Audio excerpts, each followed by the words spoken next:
കാണുന്നില്ലല്ലോ. അത് പിന്നെ എവിടെ പോയി?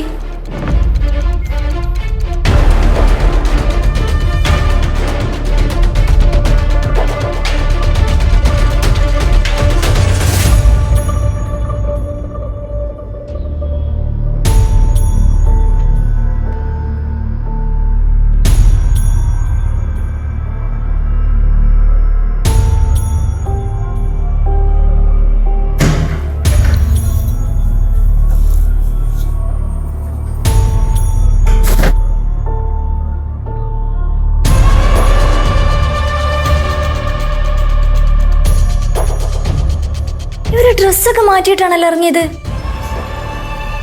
മോനിയുടെ റൂമിലേക്ക് താമസവും മാറ്റിയ. ഞാനിതൊന്നും അറിഞ്ഞില്ലല്ലോ.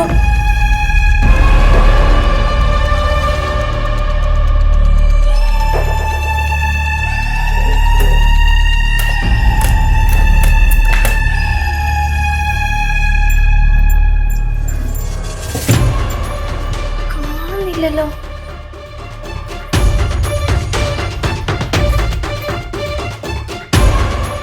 എവിടെ ഒളിപ്പിച്ച് വെച്ചേക്കുക?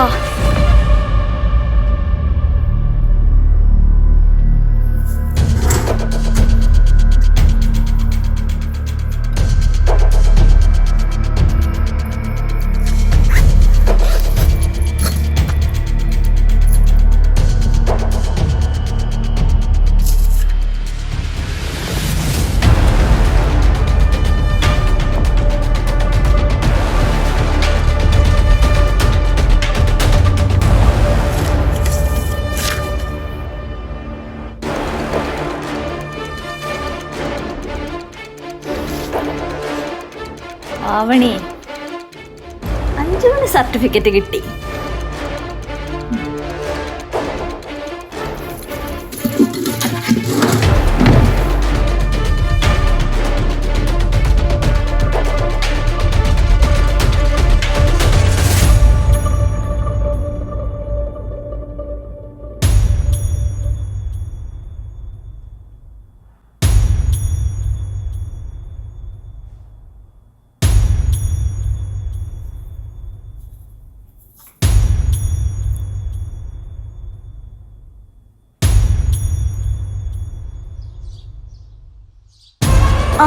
ഹലോ വക്കീലേ.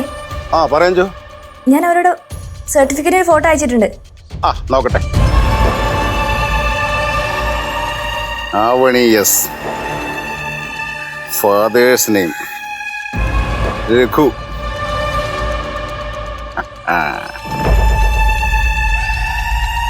മതി അഞ്ജു, ഇത് മതി. കേസ് നമ്മൾ ജയിക്കും വക്കീലേ. എന്താ സംശയം? അവരുടെ അച്ഛൻ രഘുവാണെന്ന് അറിഞ്ഞാ എങ്ങനെ കേസ് ജയിക്കും? എല്ലാം ഇപ്പോഴേ കേട്ടതിന്റെ രസം കളയണം അഞ്ജു. കോടതി കേട്ടാ പോരെ.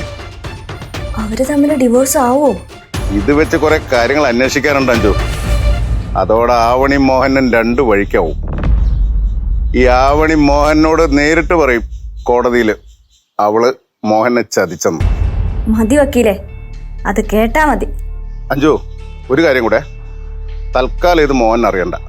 ഇല്ലില്ല, അതില്ല. ഹലോ. ഇല്ല. ഹലോ. നീ ആരെയാ വിളിച്ചേ? നിങ്ങൾ എവിടെയാ പോയെന്ന് ചോദിച്ചപ്പോ നിങ്ങൾ എന്താ പറഞ്ഞത്? കാര്യം നടന്നിട്ട് പറയാന്നല്ലേ. അതുപോലെ ഇതും കാര്യം നടന്നിട്ട് പറയാം. ഏട്ടന്റെ കേസ് വിളിക്കുമ്പോ നിങ്ങളും കോടതിയിൽ പോകുന്നുണ്ടോ? പോണം. എന്തേ? എന്നാ ഞാനും വരും. എന്തിന്? നിങ്ങളെന്തിനാ പോന്നേ? അതുപോലെ തന്നെ നിങ്ങൾ എന്നെ കൊണ്ടുപോയില്ലെങ്കിൽ ഞാൻ ഒറ്റയ്ക്ക് പോവും. കൂടെ വരാൻ ഓരോരുത്തരുണ്ടല്ലോ.